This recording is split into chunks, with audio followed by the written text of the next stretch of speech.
Hello everyone, welcome back to my channel. So this is Vandana here and आज हम discuss करने वाले हैं मैथ्स की क्लास को। मैथ्स की प्रीवियस क्लास में मैंने आप लोगों के साथ थर्ड चैप्टर को कंप्लीट कर लिया था। सारी वर्ड प्रॉब्लम मैं आप लोगों के साथ शेयर कर चुकी हूँ और आज हम एक नया चैप्टर स्टार्ट करने वाले हैं जो कि है आपका chapter fourth quadratic equations.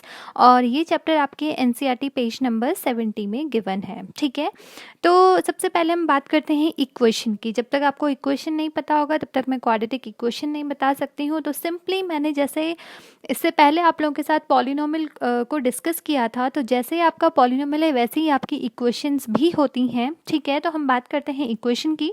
Equation आपका जनरली ऐसे दो एक्सप्रेशन जो कि आपको क्या हो, कनेक्टेड हो इक्वल टू के साइन के साथ। मतलब आपके दो एक्सप्रेशन हैं, एक एक्सप्रेशन को आपने लेफ्ट हैंड साइड में लिखा है और एक एक्सप्रेशन को आपने राइट हैंड साइड में लिखा है।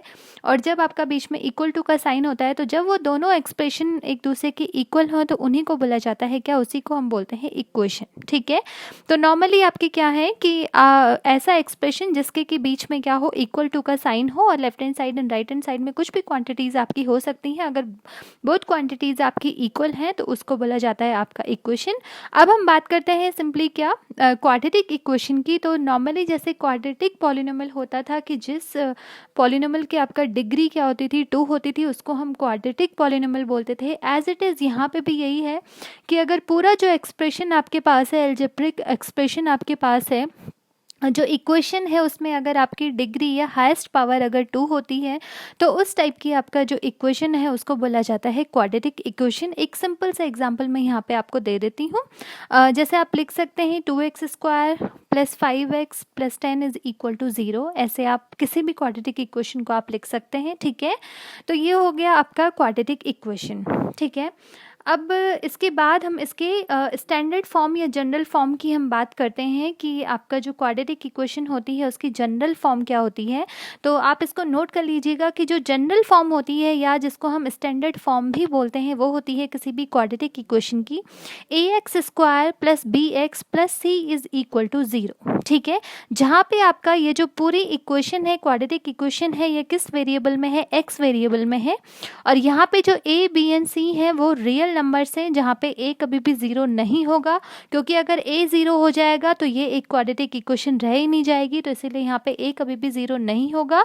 b और c आपके 0 हो सकते हैं। ठीक है, a आपका कोफिशिएंट ऑफ एक्स स्क्वायर है, b आपका कोफिशिएंट ऑफ x होता है और c आपका क्या होता है, कांस्टेंट टर्म होते हैं। जैसे यहाँ पे मैं एग्जांपल दे देती हूँ कि अगर हम बात करें 2x square minus 3x plus 1 is equal to 0, ये एक क्वाड्रेटिक इक्वेशन है। ठीक है, ऐसी मैं दूसरा एग्जांपल दे सकती हूँ 4x minus 3x square plus 2 is equal to 0। ये भी आपकी एक क्वाड्रेटिक इक्वेशन है, लेकिन ये जनरल फॉर्म में या स्टैंडर्ड फॉर्म में नहीं है। जनरल फॉर्म में सबसे पहले आपको स्क्वायर वाला टर्म लिखना होता है, फिर आपको x वाला टर्म लिखना होता है एंड देन आपका कांस्टेंट टर्म आता है, देन इक्वल टू 0। ठीक है, तो ये थी आपका general form of quadratic equation. ठीक है, इसके बाद एनसीईआरटी में लेके चलती हूँ पेज नंबर 73 में। यहाँ पे एक्सरसाइज गिवन है, तो क्वेश्चंस हम सॉल्व करते हैं। जैसे यहाँ पे फर्स्ट जो क्वेश्चन है वो है कि check whether the following are quadratic equations और नॉट। आपको यहाँ पे चेक करना है कि ये जो आपके फॉलोइंग इक्वेशंस हैं वो क्वाड्रेटिक इक्वेशन है या नहीं है। तो आपको क्या करना है इन टाइप की इक्वेशंस के लिए, आपको जैसे फर्स्ट हम देखते हैं यहाँ पे कि x प्लस 1 का whole square is equal to 2 into X minus 3। First question का फर्स्ट पार्ट है। अगर हम इसको सॉल्व करते हैं तो अगर आप इसको सॉल्व करोगे तो सबसे पहले आपको क्या करना है, इसको स्टैंडर्ड फॉर्म में कन्वर्ट करना है। ठीक है, तो x प्लस 1 का होल स्क्वायर अगर हम इसको सॉल्व करते हैं तो ये a प्लस बी का होल स्क्वायर, इस आइडेंटिटी से हम इसको ओपन कर सकते हैं। तो ये आ जाएगा आपके पास x square plus 1 square and plus 2x। ठीक है, और अगर हम राइट हैंड साइड की बात करें तो राइट हैंड साइड पे आपका क्या हो जाएगा, 2 इंटू एक्स माइनस 3 है, तो इसको हम कन्वर्ट करेंगे। तो अगर हम इसको मल्टीप्लाई करते हैं तो ये आ जाएगा आपके पास 2x और माइनस 2 इंटू 3 कितना होता है 6।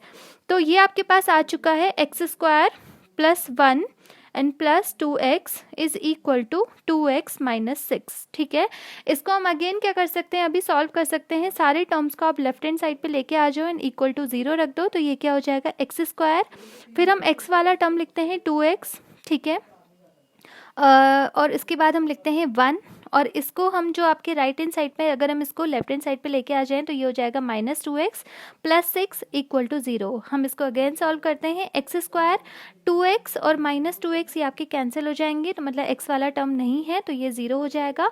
उसके बाद हम नेक्स्ट करते हैं 6 + 1 ये कितना हो गया 7, तो x स्क्वायर + 7 = 0। तो ये आप अगर स्टैंडर्ड फॉर्म से हम अगर इसको कन्वर्ट करते हैं स्टैंडर्ड फॉर्म में, अगर हम इसको एक बार देखते हैं कि ये है या नहीं है, तो ये क्या हो जाएगा, एक्स स्क्वायर वाला टर्म है। और मैंने बोला था जिस इक्वेशन में आपका हाईएस्ट जो पावर है वो स्क्वायर होगी तो वो एक क्वाड्रेटिक इक्वेशन होती है, ठीक है। तो यहाँ पे हम अगर वेरिएबल की पावर को चेक करेंगे तो वो कितना है 2 है, तो ऑब्वियस सी बात है कि ये क्या हो गया, एक क्वाड्रेटिक इक्वेशन है। अगर यहाँ पे x वाला टर्म नहीं है तो उससे कोई प्रॉब्लम नहीं है, ठीक है, क्योंकि x वाले टर्म अगर हो या ना हो या कांस्टेंट हो या ना हो उससे कोई फर्क नहीं पड़ता है।